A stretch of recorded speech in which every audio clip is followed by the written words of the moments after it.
One way is through an open source sustainable fashion database. Another is through dialogue across fashion schools, institutions, dialogue across and engaging with consumers and policymakers and change makers.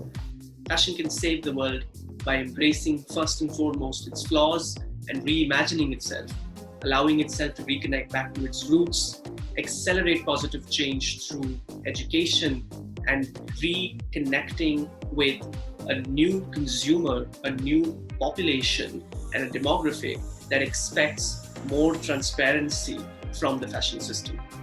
I believe that the current influencers that are asking for more sustainable, cruelty-free and intersectionalist brands are creating a social movement where people can change the world through fashion. Before fashion can save the world, it has to decolonize and make the journey from fast to slow fashion, as well as shift its focus on the communities it's exploiting. We all collectively have the power to change the landscape of the fashion industry, but in order to do that, we have to create and cultivate a transformational framework that focuses on social and environmental concerns across the globe. That's how fashion can save the world. I don't think it is up to fashion to save the world or anybody who lives in it. At the same time, I think that fashion can definitely make the world that we live in much, much better. And currently I see a lot of tendencies in fashion studies, in fashion, that do make me feel more optimistic. Fashion connects so many people around the world and influences our daily lives. Every single person that is part of the fashion world, educators, designers, producers, seamstresses, managers, sustainable ambassadors, NGOs, consumers, and many, many more can contribute to make the world a better place, especially when we make room for the people that felt unheard and unseen. Yes, fashion can save the world if we approach the technique as a way of thinking. I'm not so sure that I believe that fashion can save the world, but I am feeling hopeful because I believe that the younger generations of fashion producers and consumers are really starting to question the norms of capitalism and economic growth. And as an educator, I'm just really excited and inspired to be around them. Fashion can save the world if we trust in the new generation of emerging designers who are thinking about circular processes, sustainability in all aspects of their production, and designing beautiful clothes that bring joy to people. Considering that fashion is always an image of what is going on in the world, I think it most definitely has the possibility to save it, and I hope it does.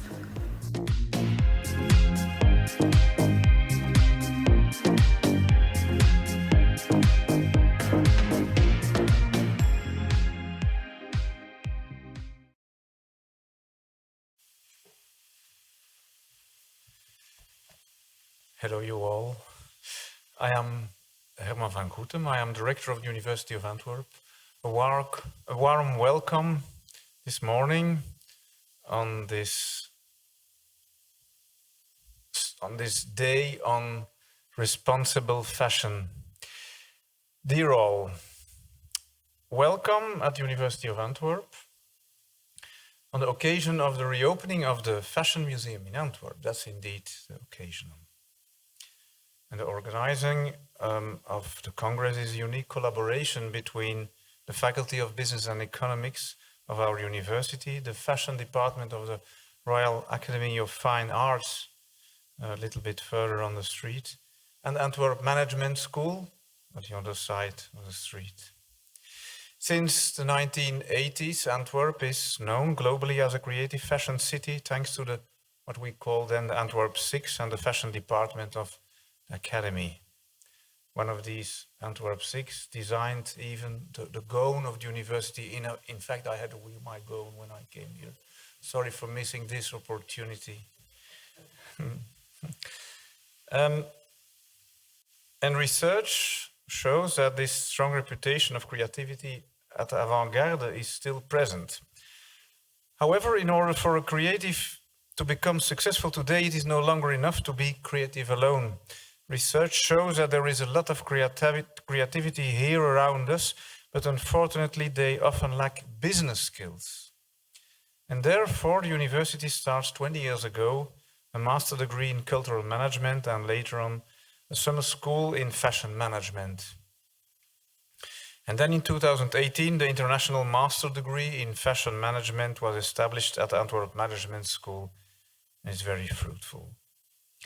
Fashion touches on everyone's daily life. The way of dressing ourselves concerns our own identity, the world we aspire, the world we dream, the world we want. Fashion impacts us all, even you claim to totally not being interested in fashion. The fashion industry is facing big challenges. It is one of the most polluting industries. And the main and overall topic of the Congress is, can fashion save the world? It's rather well chosen. It wants to tackle this question from different perspectives and disciplines. Over the coming days, you will all reflect and discuss about the contribution of education and research in order to invest in finding better solutions for the fashion industry. Better solutions from every perspective. Research in and about fashion has significantly increased in recent years. For this Congress, over 200 abstracts were received from nearly 40 countries. This is very impressive. Fashion is a relatively young research domain, and yet it offers a huge challenge for interdisciplinary research.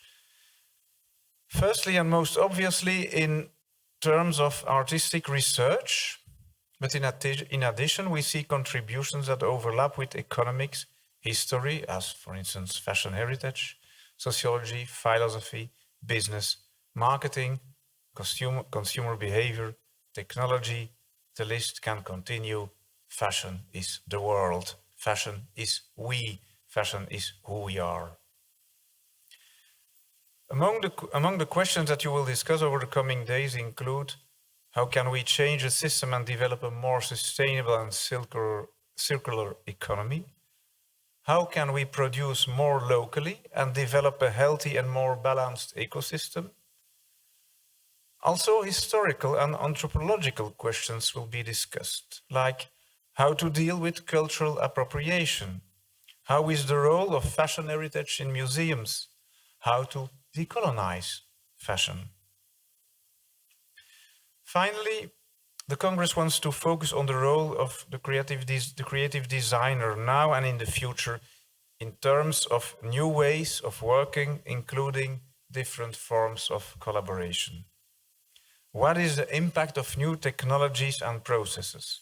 What business models are necessary in order to survive and prosper? The coming days, you will explore this new potential and share your mutual understandings and questions. The Congress offers not only paper sessions, but a rich program that will be a mix of paper sessions, panel discussions, interesting visits, workshops, and even an exhibition in the beautiful winter garden of the Academy about a new project led by sustainability, technology, and innovation. I wish you all good luck. Thank you for the organizers of this Congress here. I wish you all good luck. We are looking forward to the outcome of this Congress. I wish you inspiring, exciting days. Thank you very much.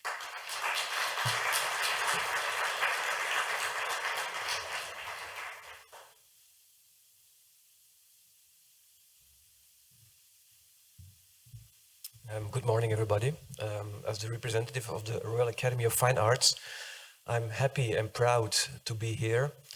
I'm going to be very brief. I strongly believe that fashion is a battlefield, and battlefields are zones where conflicts tend to become bigger and stronger and more intense. Battlefields are places where influences meet and where new ideas also come forward. I strongly believe that artistic research in fashion and in fine arts also is a kind of a battlefield between academia and artistic education. And I also think that today and the next days in this symposium, this field of artistic research, which is still kind of a no man's land and a battlefield, will be explored. As the Academy, we are proud to participate in this Congress, but also in hosting the beautiful exhibition in the Academy of Fine Arts. Enjoy. Thank you.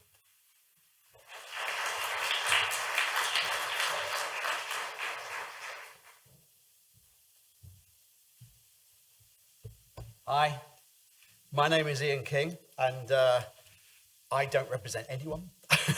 Other than, originally, I founded the series a long, long time ago. I had dark hair then, so that's how long ago it was. But it's really good to be here in Antwerp. Annick promised me sunshine. Where is it? You know, this is what I want to know. But anyway, I suppose we have to accept that. So I want to say something about the Responsible Fashion series, and I want to tell you its origins. It's in the brochure. But what I will say is that I think you would agree that fashion has moved on in the last 10 years quite a lot. And what we have moved towards is a realization that fashion needs to get its act together. And I think this is something important. I see fashion, the term fashion, in an inclusive way. So that a lot of people might disagree with a different definition, but I think what we're trying to do here is to talk about fashion in the inclusive way and how that kind of moves forward.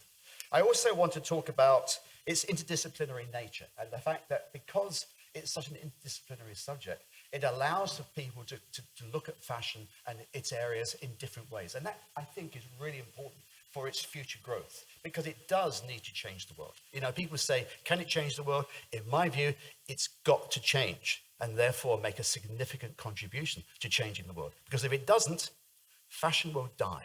And I can't see it dying, and I don't think it will. So I think we will see something move forward. And it's people like you in this audience that will be responsible for changing people's perceptions and also changes people's practices and habits for the future.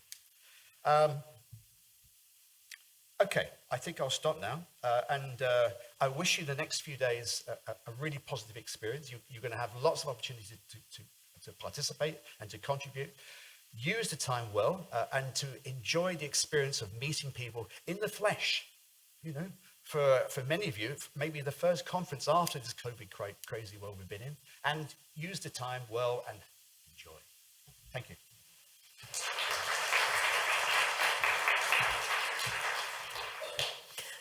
A warm welcome to everybody from abroad and from Antwerp, from Flanders, from Belgium, from the Netherlands. Warm welcome. And I think we need to start as soon as possible. I will be your guide together with Natalie and the team of volunteers, the technical team. And indeed, Ian, we did everything to prepare this event, but the weather, unfortunately, we can't arrange that, but it is what it is. And enjoy indeed, and have conversations with each other. And I think we put a very, program together with a lot of variations. So we have the paper sessions, of course. It's about education and research, but also panel discussions. And the 3 days are, there is a kind of topic. For the first day, the focus is really on creativity, the role of the creator, and the creativity for the future. The second day, it is really about sustainability, entrepreneurship, and more the business side. And the third day, it is about fashion activism and the notion of originality and fashion. Besides that, there is a social program. It's a free congress, so also the social activities, but please register if you didn't do it yet, because in that way we can have a kind of control, and also we are almost out of the corona crisis, but the virus is still there. Probably we have to live with it in the future, but we still want to be a bit careful, and so we also have to try to control it as much as possible, and to know who is in the room and in our different social events. So that's the overall concept of the program. So today the focus is on creativity, as I said already. In a way, I'm very happy that we can organize the Responsible Fashion series in Antwerp, because it is really kind of crucial moment. As I said, we experienced the pandemic, and it put some questions very sharp, and some problems were already there, of course. But now, for the discussion, I think it is really good. At the other hand, of course, we will see in the near future and the longer future if things will really change. That's the challenge, I think. So, I look at Natalie. Do I have to say some practical things for the next? Maybe I can start with to say, so it's a free event. That's a principal choice of the organizer. We want to be as inclusive as possible for students, for teachers, for people from the sector. But of course, therefore we had to, it's a challenge for the organizers, I can assure you. So, but nevertheless, we try to spoil you as much as possible and to offer you as much as possible. So there will be some sandwiches for lunch, but if you are really hungry, maybe it's better to go to the Agora or some restaurants in the neighborhood. There are a lot of places, but we start again, see that you're on time back. This evening we go to the Fashion Museum. Between the last panel discussion and the Fashion Museum, you have still time to have a small, eat something small. You will have a reception there, but we can't offer a whole dinner, but tomorrow we offer you, thanks to the support also of Tourism Flanders, a walking dinner. And this evening the reception is offered by the City of Antwerp. We are really, really grateful for that. Thank you. So that's practical, and now it's really time to give the floor to Walter van Beirendonck and Dominique. We are really happy, Walter, that you accepted our invitation. If you talk about Antwerp and fashion, you're almost the reincarnation because not only you were part of the Antwerp 6, so there is a long history and legacy, but you are also the director of the Royal Academy of Fine Arts for several years now. So it's really the identity also of the fashion department. Besides that, you have your own label, you were a curator, and you are doing different things. Too long to sum up, but Dominique will do that also for, she will do that. And Dominique, thank you also in the Yamana. She's really a writer, a journalist, also curator, so different roles. And she has a well-known podcast, The Most. We can really recommend that. And they are a perfect team. So can I invite you for the interview, please, and to discuss the topic of today.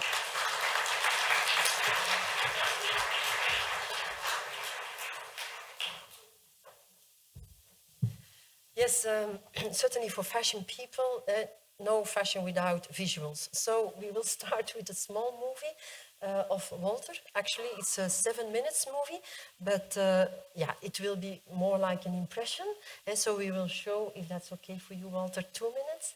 But it's one flow, the movie. So it will stop a bit, abrupt, maybe, but I apologize for that. Yeah.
First of all, welcome everybody and good morning.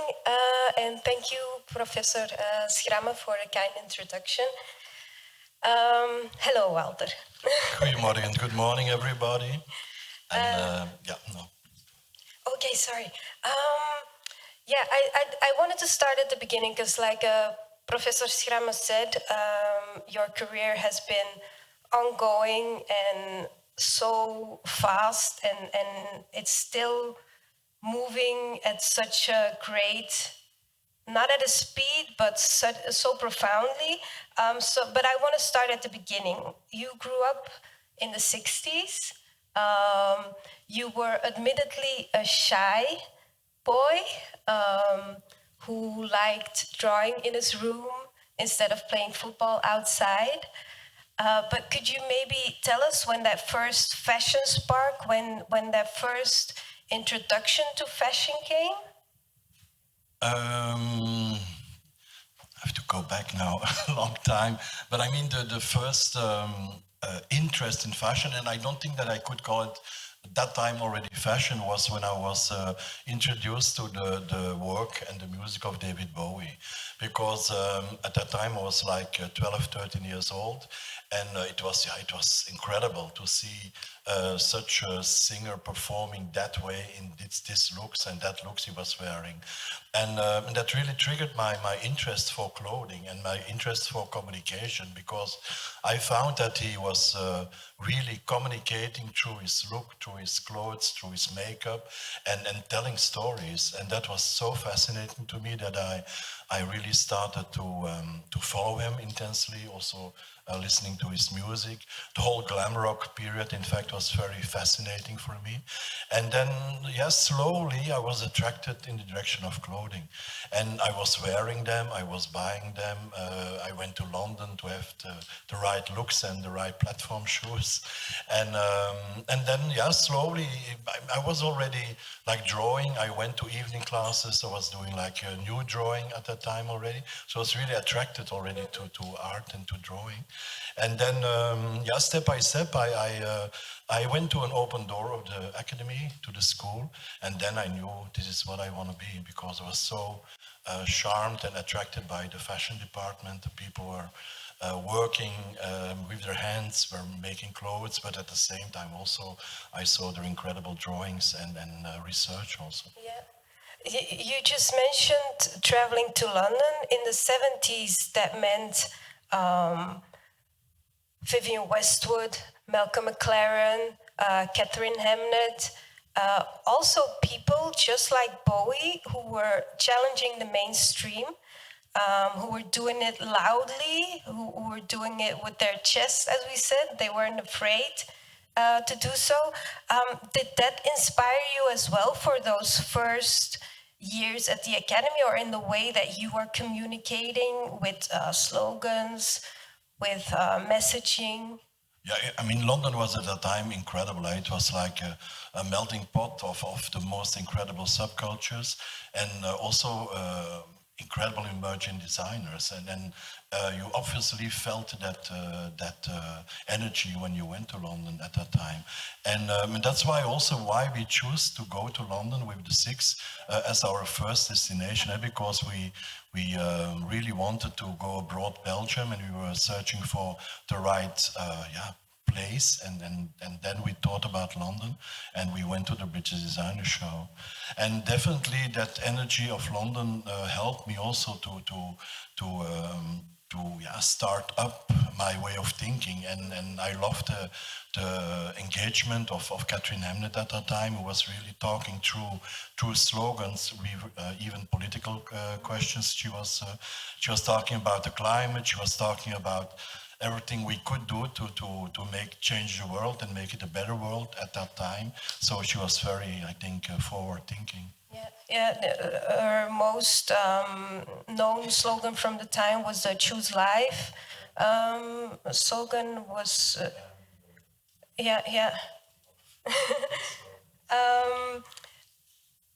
you also mentioned traveling to London with the Six, and that's where you got yourself discovered, because at first you were showing somewhere on a second floor, but the 6 of you or the 5 of you, because I don't know if Anne was there at that time. Yeah, it was really the Okay, 6. was... Anne was there. She was represented by her sunglasses because she was expecting her baby at that time, so she didn't have a collection. But pregnant, she was with us. She was there. Yeah. And because a lot of people are asking, why you called yourself the Antwerp 6, and why did you? But it didn't happen like that. It was a very spontaneous thing what happened.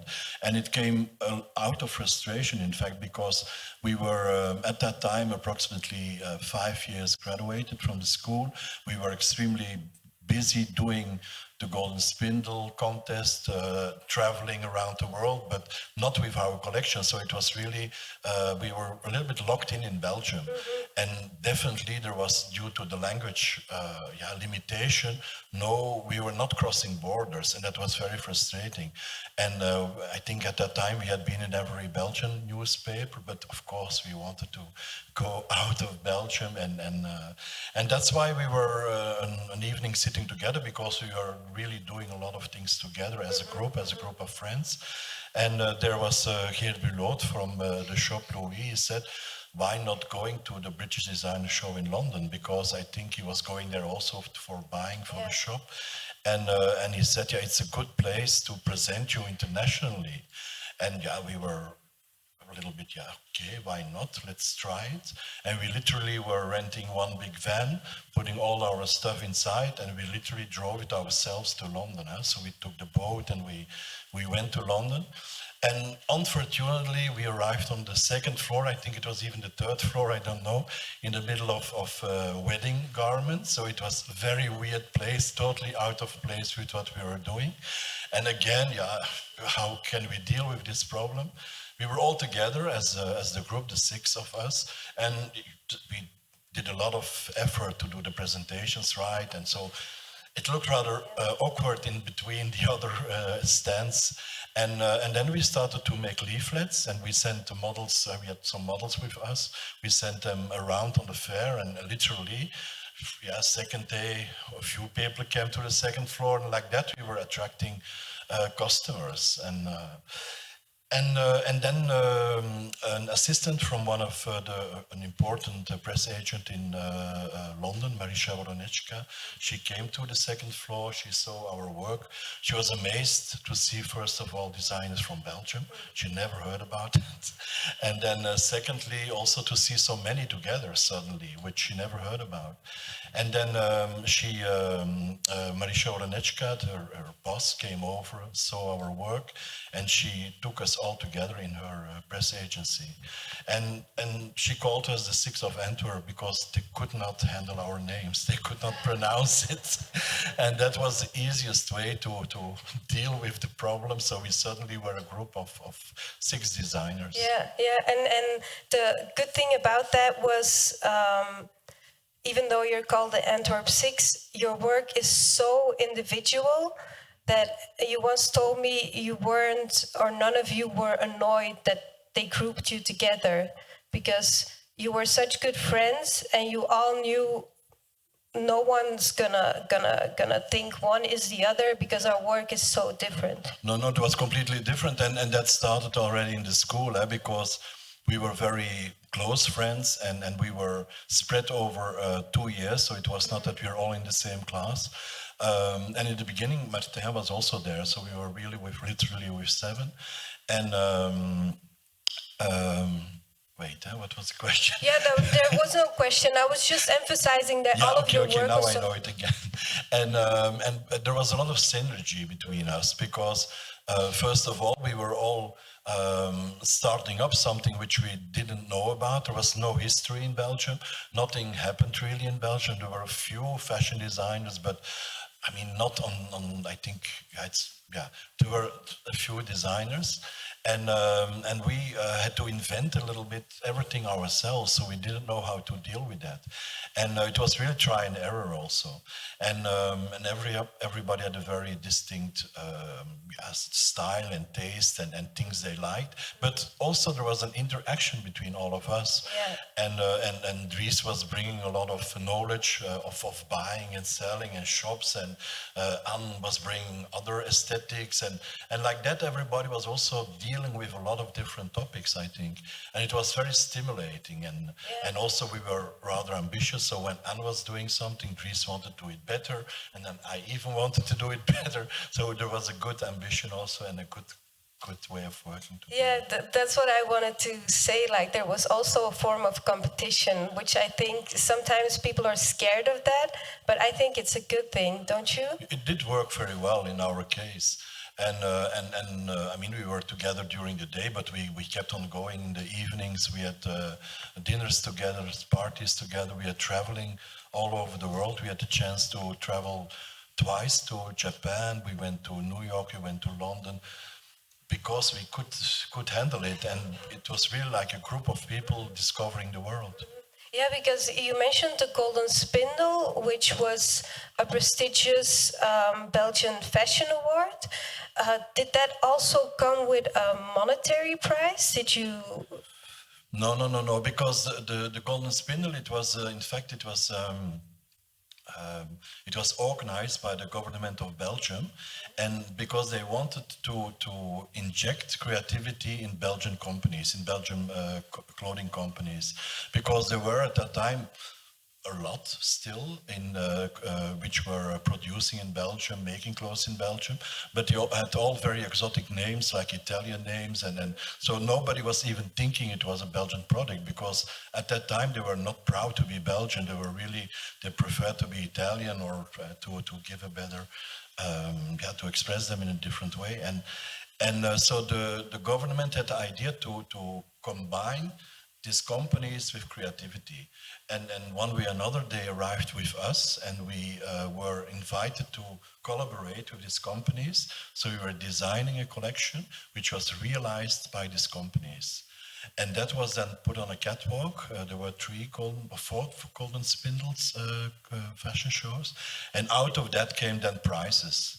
And but that were never money prizes. So in fact, what we had was a kind of support, and we learned a lot by working together with the companies, by producing the clothes, by working with their pattern makers. We also worked together with schools to make the patterns, to prepare everything. So it was not a money prize, but it was really a support, and also like an extreme learning process. Yeah. So then how did you yourself fund those first Walter van Beirendonck collections? We all worked from day one, also commercially. Yeah? When I graduated, the first thing I went to Paris, because of course I wanted to work in Paris. At least I wanted to find an internship. And then I had my portfolio, and my first choice was Pierre Cardin. But I never had the opportunity to meet him. He was all the time on his way to China, so my appointments never worked out. And then I went also to at that time the very cool designers like Mugler, André, Montana. So I really did a little bit of tour, but they were all very small, starting up, and I didn't want an internship. I wanted work because I needed the money. So they didn't had jobs at that time. So in fact, I came back a little bit like, disappointed, what now? And then I immediately started to work. At that time, the Belgian magazine Flair started. It was just at that time, it was a rather new and very adventurous, despite now it's very commercial, but at the time it was like very adventurous. And I started to do styling for them, which I did for 8-9 years, so a long time. And then besides that, I started to work immediately for Parsons, the Belgian company. It was comparable with what Burberry's was. It had an incredible heritage. It was making trench coats and jackets and constructed pieces. And it was, I did that also for a long time. It was an incredible learning process. We were working intensively with the pattern makers also. We were designing the collections, and then, yeah, also everything was made here in Belgium still. So we also in the middle of the production process. And I worked there, but also Martin worked there, Anne worked there, Dirk worked there. So, I mean, a lot of people worked at Parsons at that time. I wish we'd have 2 hours or 3 hours to go over everything, but we have to skip a little part. And now we're going to 1990, and you put out an invitation saying fashion is dead. Yeah. That had a lot to do with, the roller coaster, which was my career was, because I literally wanted to do also every season a collection, and yeah, it was not easy. It was hard. It was hard to bring everything together, to finance everything, and literally my everything was going up and down. So it at that time was really very down, and I had a feeling, really fashion is dead. Also the whole dynamic of fashion was at that time also very down. You didn't feel that all the energy that we felt before was completely gone at that time for me, but also I had the feeling that even in the world it was gone, and also due to very limited possibilities, I made a collection which was completely very, very small, very concentrated. Just a series of T-shirts, a few pieces, and I was presenting that to the clients and selling it also. But it was a very strange moment in fashion. And I think 1 year later, Moschino arrived with the fashion system is dead, or fashion is dead, no fashion system fucks, I don't know, but a little bit the same message, which was brought also by other designers at that time. And that years, I don't know why, but it really I had to restart, rebuild, and slowly that happened. And that rebuilding, because I know that that's also something that comes, of course, with longevity, with a long career. There's a lot of ups and downs, but also if you put your whole passion, and when fashion isn't just a job, when it's kind of your life, like it is with you, it's difficult to keep stable emotions. Of course, it's a big roller coaster, but oftentimes during your career, those low moments get you mad, and then something great comes out of it. And then in this case, I think it was the Walt collections, or am I wrong? Because you started also to think about making more affordable collections, even though you were saying, you weren't getting rich, you didn't get the right press, but you still try to see what is not there, what do I want to do, where is this gap, and you started doing that, which became another high moment. No, because like you say, at that time, the whole feeling of designer fashion was that they were mainly making clothes for rich people and even older people. So there was not really like a youth culture at all. It was not existing, and there was no street fashion, nothing like that. And I really had the feeling that I had to evolve in that direction to make a product for the right consumer. I was making very loud and colorful things, so I found it also nice that it was worn by young people. And step by step, I started to think in that direction, and then suddenly I was introduced to a German company, Mustang, who found what I was doing at the time extremely weird, but also extremely interesting, because they were a jeans company, and the jeans market was at the time also almost like collapsing, going down. And I was suddenly proposing something which for them was never seen, and really for young people, a youth product. And they proposed to work together to sponsor me, and then the first reactions, because I did the first show in Cologne at that time. I was introduced by the fair in Cologne, and I had really a big budget to pull down to create a show, and I came up with a big cake with all different levels, and all the models were walking on it and standing on it outside, and it had so much reaction that the company was also blown away by how press and everybody was reacting.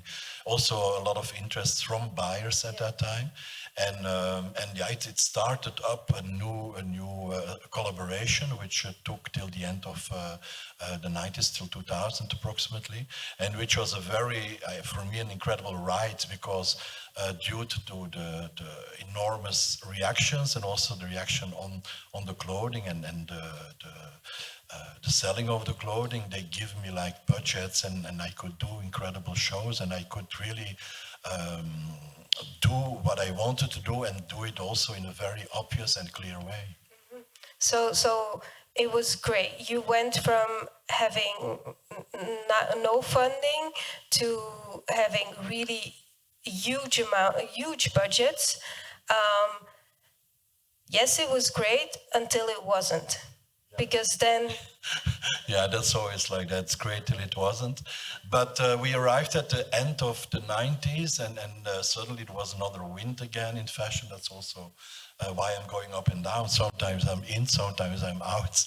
And suddenly there was a big wave of black nylon clothing which came from Prada. And the producer saw it also, that success from that kind of products. And they said, That was the start of Prada Sport. Yes, the start was Prada Sport, which was very strong. And also everybody suddenly believed in this minimalistic black nylon feeling.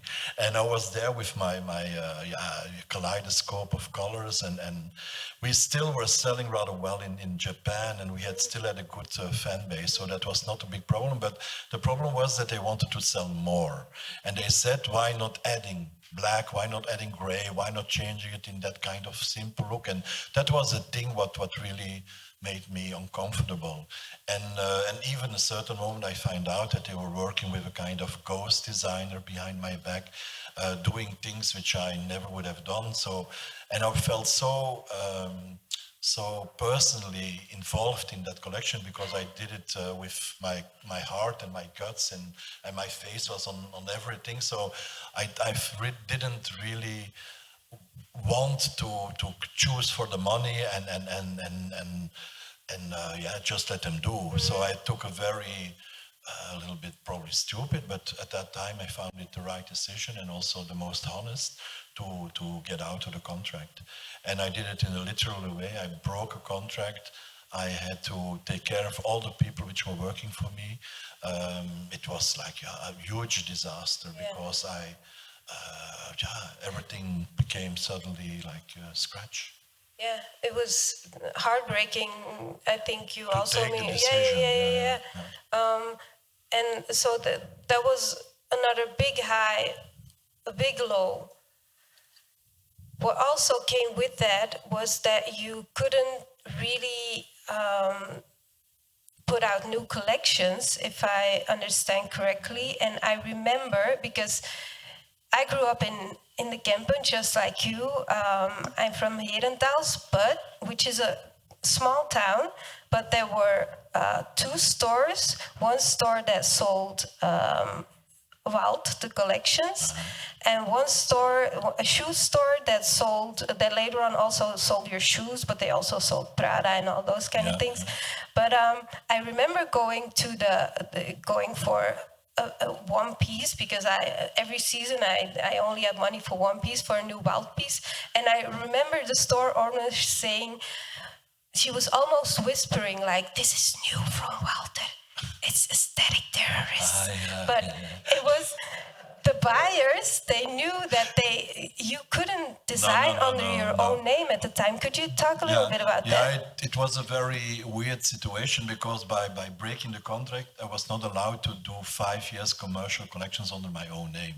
That was really included in it. And what I did, I was doing immediately after the break, I was doing collections. I was making Walter van Beirendonck collections, but I just was putting them on the catwalk, making videos with it, showing it, but never selling it. So it was also a very weird situation that the clients could not buy it. And then, of course, it became tougher and tougher to be in that situation. Then I said, why not making an anonymous collection? And I made Aesthetic Terrorist as a Which label. is not a really anonymous name. No, but I mean, it was not meant to be said that I was designing it.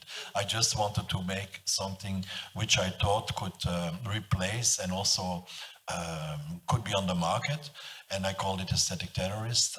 I was doing it, I mean, other people were selling it, so I was not involved in that process. But even when we were presenting it on fairs also, and then these people were almost attacked because people were passing by and they say, oh, you can't do this looks like Walter, you cannot make copies like that. So it was, again, a very weird situation. And yeah, it went on for a while, and then, of course, 9/11 happened, and yeah, I could not do that kind of label. At that time, I was delivering in the shops literally a t-shirt saying I went to Terror Town and it changed my life. So I designed that a year before. I designed that a year before 9/11. So I decided to stop with that label, and then yeah, the next step was again when I had the possibility to do Walter van Beirendonck, and we're really rebuilding, restarting from scratch. And the most difficult, in fact, was for me. I left behind everything. I left behind my label. I left behind my mascot Puk. I left behind everything, my colors, my logo, everything what is so important for a designer. So I was literally starting up from scratch again. When you say you had to leave that behind because and you're wearing it, in the stores now, is this collection with all your mascots, as you call them, on there. So you got those back when you got your name back? No, not really. I got this You just took them back very recently. Okay. Yeah. Okay, so it just recently got solved. And that's why resolved. I did also the Icons collection, because I found it also the right moment to remind my fans and my clients to all the things I did in the past. So literally in this last collection I was mixing up the start with Sado as a label and my dog, and then also the 90s with Walt, and then also, but I didn't want to use the logos. I just wanted to use the mascots. And so you have Puck next to Sado, and you have the Aesthetic Terrorist mask, and so they're all together in this collection. Yeah. What also happened during that time was, of course, the big Landed Hill Lounge festival here in Antwerp. But also you became the headmaster at the Royal Academy of Fine Arts Antwerp Fashion Department. So you became the headmaster of the Antwerp Fashion Department.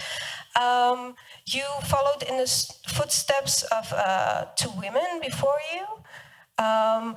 Was there, and I know that you've always said, like, I continued in the same legacy. This is your final year. Before you retire, it's still difficult for me to say it. Before you retire, but if you look back right now, is there a stamp that you put on there? And I'm sure there is, but what do you feel like you will be leaving behind?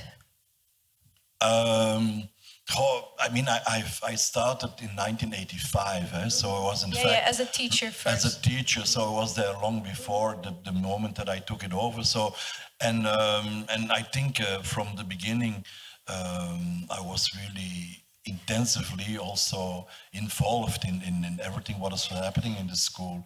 And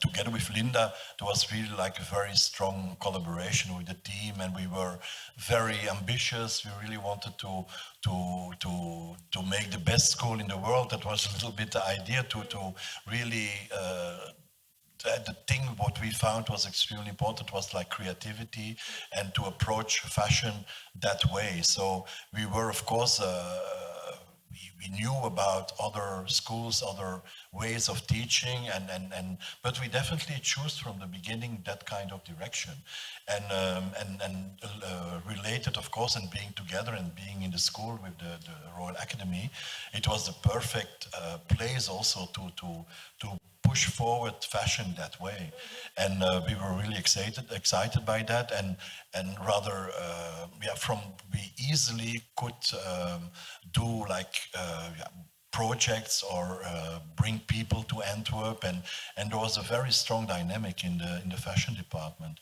and then over the years, of course, we were I think becoming more and more international, and also the way of teaching, we really could keep it that way. So we had the possibility to work very individually with the students to really push them very strongly in their creative approach, and seeing also people graduating from the generations after us and starting up their businesses and having success and being internationally approached and successful was incredible for the school, because in fact it was mainly the graduates, people which were graduating from the school and then making success, which were bringing new students to the school, because they really were interested in what these designers were doing, and of course they were curious, and they were also angered to study in that school. Yeah, and some of those students, and this is also part of your legacy, is some of those students are Demna Fazalia at Balenciaga, we have Glenn Martens at Y Project and Diesel now, we have Rushemi Potter, who is at Nina Ricci with Lizzie Herrebrug, and there was Chris Van Asche, of course, there are many. What does that still excite you when do you keep following their work, because it's a new group of students every year? Do you try to keep in touch? Do you still mentor? Yeah, of course, I and the whole team is very proud of what they are achieving, and they are like very clear, very known names, like you just now mentioned, but there are so many people in the backstage which are working behind the scenes. And in for example, in the team of Balenciaga, I think that there are at least 15 people coming from Antwerp, and not from the last years, even from the 90s and from later. So people which are there working under the artistic direction from several designers already, and which are extremely important for the label, even sometimes more important than the main designer. But and of course, we don't know it exactly where they all are, but from time to time we see people, we talk with them, they do an update from what they're working on and where they're working, and yeah, that is incredible, huh? And I think that's what, because a lot of people are asking all the time, what is Belgian fashion, what is Antwerp fashion, and definitely these are not Belgian people, they're all international people which came to Antwerp as a clear decision to study here, because it's not your first decision if you normally choose a fashion school, I think. And they all graduated here, and they brought the way they were teach and also their spirit, and they brought that back all around the world. And we have, I think now, a lot of Belgian designers, but they're not Belgian, they were raised in Antwerp, and they're like spreading this Belgian spirit. Yeah. There are still two things that I want to tackle. I don't know how much time I have left. Yeah, okay. We still have to kind of answer the question, can fashion save the world? But that's for the end. The relevancy part, because I think that is so important within fashion, and relevancy can be defined in so many different ways. I think for fashion, it can mean, are you still kind of speaking to the youth? Are they still interested? Are the customers interested? Are the stores interested? In which stores are you being sold? What is the message? Are you reflecting what is happening in the world, which is, I think, something that you are doing? But these are all my type of definitions. So what does it mean for you to be relevant? Oh, I think being relevant is being believable, that people believe you and that you're doing things which are which your audience is really understands and also believes.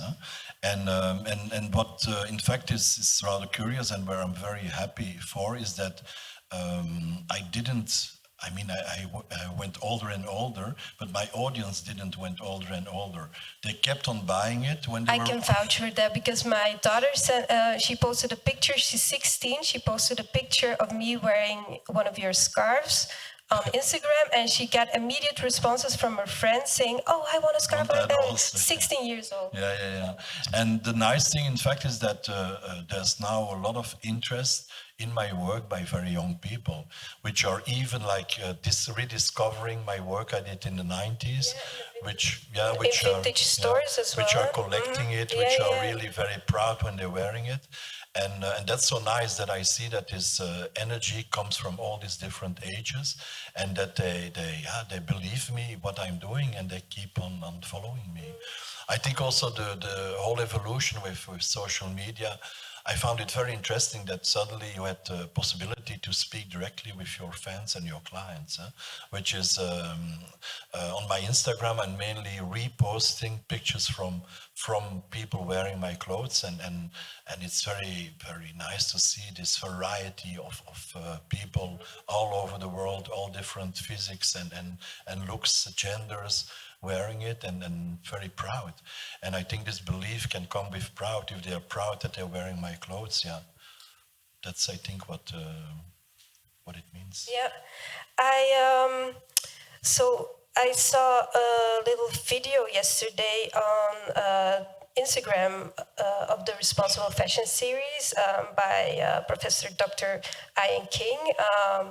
He was answering the question, can fashion save the world? He was linking it to mental health. Fashion is difficult or keeping a career in fashion going is difficult for your mental health. I would like to argue that it is difficult in every career, I think, but it's always, fashion is always, it feels like it's always high stakes. It's always, so how have you been able to keep yourself healthy, keep yourself going? Because you've referred to it sometimes becoming dark. How do you climb out of those? I mean, besides my own collection, I was always doing other collections, a lot of commercial collections I did, which I enjoyed a lot also. And I was also doing a lot of other projects, which I found really important to keep a certain balance. Because if I think I'm very atypical fashion designer. I'm not first of all, the way I look, it was definitely, when I started up, it was not what people were expecting from a fashion designer. And the way I'm working, it's also very spontaneous. I always try to do it in a way, and independency was a very important thing. But combining all these things, I think it kept me in the good balance. And when there was a low moment, there was always something else happening which was pulling me up, or had a great exhibition I could work on. The whole landed period was pulling me out of this darkness by working together with so many incredible creative people. I mean, I did the U2 tour together with that. I did all the design of their costumes. There were always like moments which were very, very uplifting also. And I'm also very, very positive thinking always, and I believed always that I could go on in a certain way. And that kind of passion, I think you can call it, was always stronger than the dark side. Yeah. So it never was a problem. And also I think it was a kind of therapy, the way that I'm using collections, I'm telling stories in it, I'm doing statements in it, because I feel that I can use it as a communication. So we have to get to this question, can fashion save the world? Do you think it can? Do you think it has? In a sense... I mean, in my case, it did. It saved me probably, but I found it a very brave statement to put it on top of these days. I can say fashion save the world, because we all know that it can't. But on the other hand, I think that it can also give a lot of joy, happiness, people dream, they enjoy. So it's a good thing. Strength. I think it gave me a lot of strength. Strength also, and I think that's already a first start. And I'm sure that everybody is posing that question: how can we improve the way of working, and how can we do it in the best way possible? And I think when I reduced my company and made it like tiny, that was for me the moment that I decided to work in a very conscious way with fashion, which is 20 years ago, even more. And I think that there's now there's an awareness that we have to awaken and do things, and that can only help to save this beautiful world. I'm really looking forward to all of the talks that will be happening here the next couple of days. I don't know if we can rewatch it on YouTube, or it will be on the platform of the Responsible Fashion Series.com or something. We'll see. We'll via the Instagram as well. Okay, Walter, thank you so much for being here, and I wish you so much joy in this next chapter of your career. And I'm looking forward to all of our other talks. Because I have to add, I'm retiring in the school, but I'm not retiring in the fashion world. No, you cannot do that to us. No. So.